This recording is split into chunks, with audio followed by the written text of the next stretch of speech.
Hey, what's going on, guys? This is AndrewChicken, and welcome back to another video. Today we're going to be playing some Pip with the wonderful Inventor Pip skin, which is still available in Ranked. You actually only have a few more months. Actually, you only have like one more month. 1.5 months, something like that, to get this skin. So if you haven't gotten this skin yet, go play some Ranked, because it's an absolutely wonderful skin. But it's funny enough that we're actually playing Pip right now, because we have a damage-only Saris on the team, and she's polite enough to put it in the title, so it is not her fault if we decide not to pick a second healer.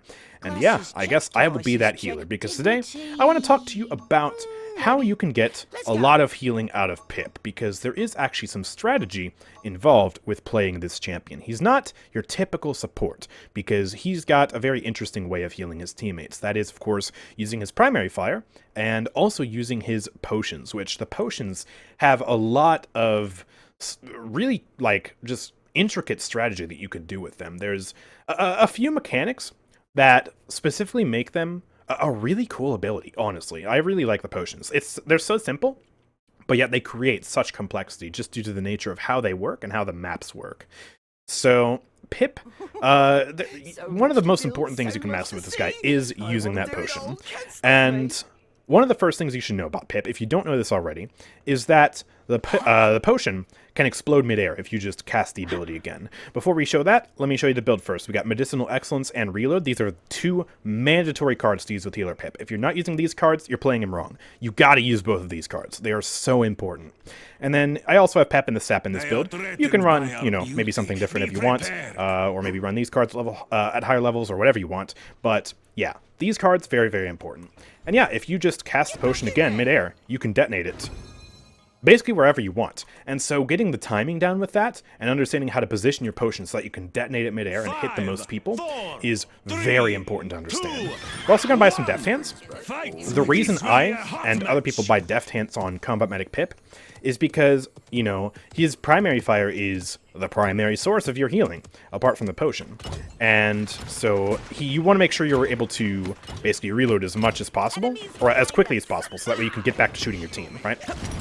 But yeah, you can see right there, I detonated the potion midair and hit the Fernando without actually having to aim at him. He ran away from it that time, otherwise I would have hit him.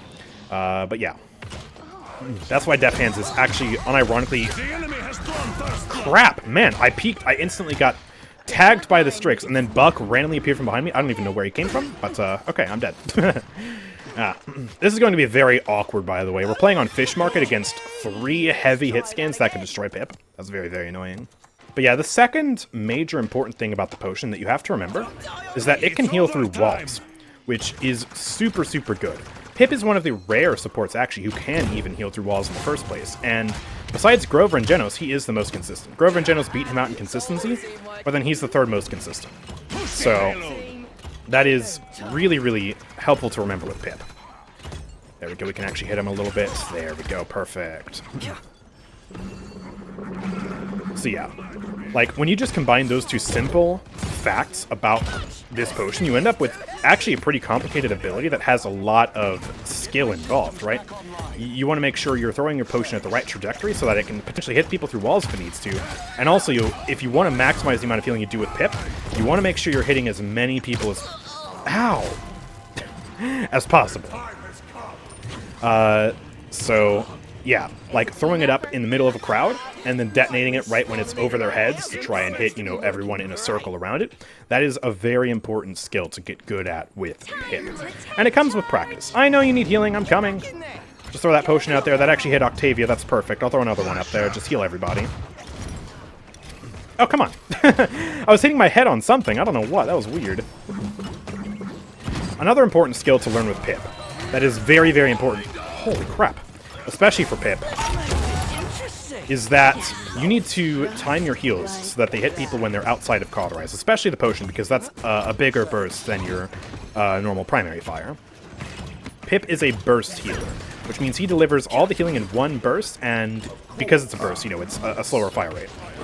So timing it for Cauterize is literally imperative. Like, if you're not timing it with Cauterize, you're going to be so much less effective. And that's another skill that you get used to with time. If you haven't seen my video, which talks about how to counter Cauterize, that was a big part of that video, was timing your heals so that they don't get Cauterized. And, you know, if you're on a team with Pip, make sure that you're letting Cauterizer off so he can heal you for the max amount. That's another really important skill to learn. But you can see right there how I threw my potion, right?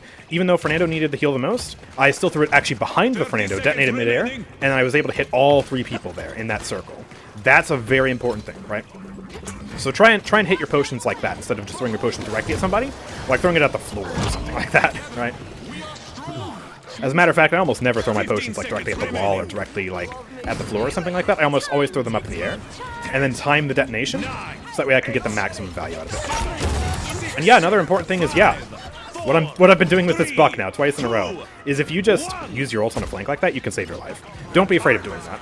I know that it's, you know, something that you want to think about with Pip of like just, oh, let me ult the tank. Because if I ult the tank, that's, you know, percent-wise, the best target to use it on, because I can basically, you know, really get rid of a lot of their health there. I'm taking a 5,000 health tank down to 1,500 health. That's great, right? But that's not the only thing the ultimate does. It completely incapacitates people. Oh, crap. So, you know, twice now, I've used it on the buck, and I've literally saved my life and the lives of my teammates.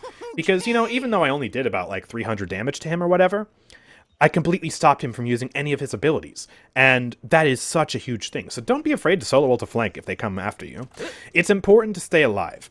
Not just for Pip, but for every healer. If you can stay alive, you're going to get so much more value for your team than if you're dead. So don't be afraid of doing stuff like that, of solo ulting flanks, because, you know, if a flank kills you, then, well, A, you're not going to be able to use your ult on anybody else, and B, you're not going to be alive to heal your team. So that's very, very important to keep in mind. Yes, it's good to ult the tank and just instantly burn them, but save yourself from a flank. That's important too.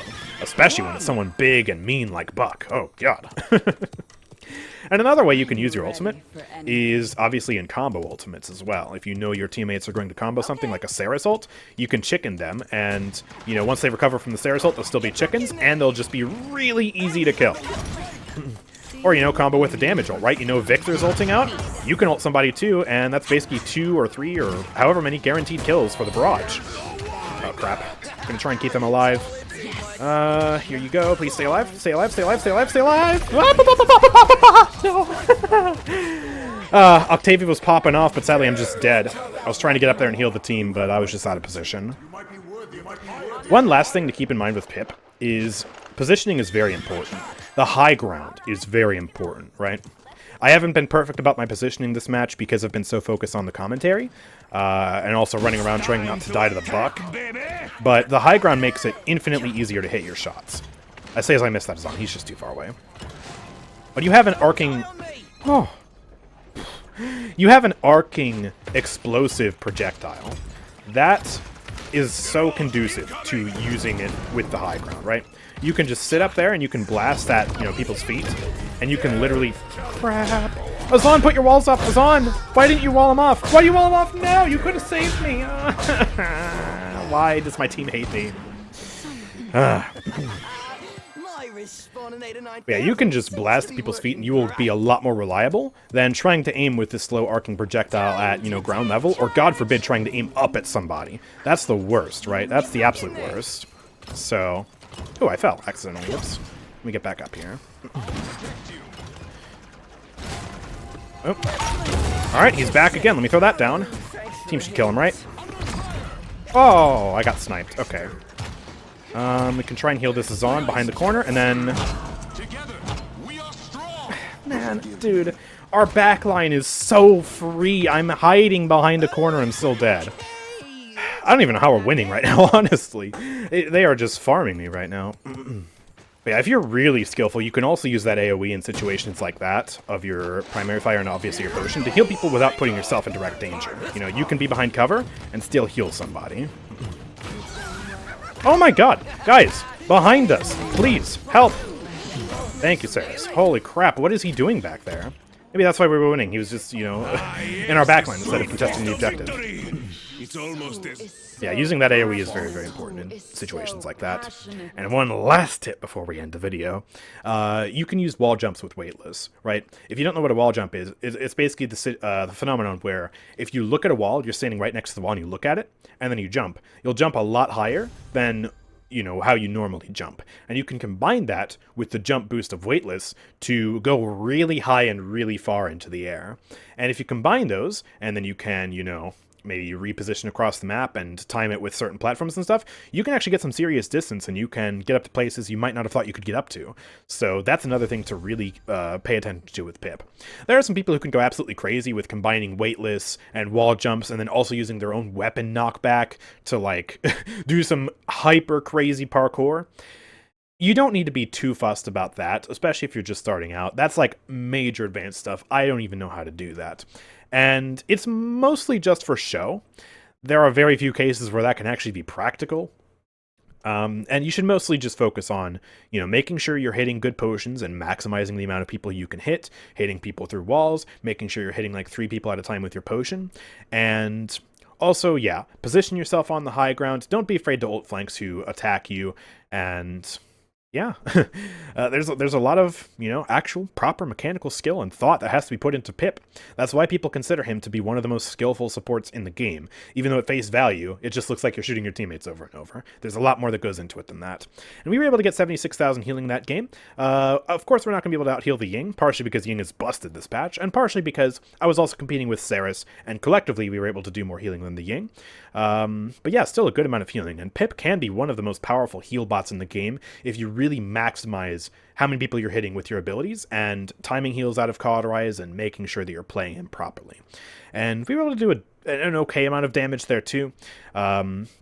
Where Pip's damage, I guess, really shines is when you're trying to heal somebody, and you're also hitting the enemies because they're really close to each other. Most of the time that happens, you know, when your tanks are fighting, but that is something that's kind of nice about Pip as well. But yeah, man, I died 6 times. That buck was all over me, and I had almost no protection in the back line. It was very, very sad. But his arm was popping off, and at least Octavia was able to get some good kills too, although she actually went negative. Very, very interesting match.